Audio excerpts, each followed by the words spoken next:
श्रीसुक्तम्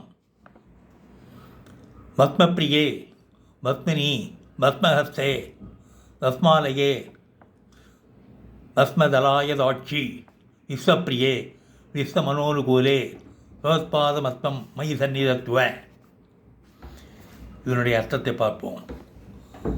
தாமரையை விரும்புவளே, தாமரை மகளே, தாமரையை கையில் ஏந்தியவளே, தாமரையில் வீற்றிருப்பவளே, தாமரை இதழ் போன்ற அகன்ற கண்களை உடையவளே, உலகிற்கு பிரியமானவளே, விஷ்ணுவின் மனதிற்கு உகந்தவளே, உனது திருவடி தாமரைகளை என் மீது வைத்தருள்வாய்.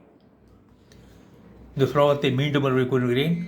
பத்மப்ரியே பத்மினி பத்மஹஸ்தே பஸ்மாலயே பஸ்மதலாயதாட்சி விஸ்வப்ரியே விஷ்ணு மனோனுகூலே சோத்பாதமத்வம் மயி சந்நிதத்துவ.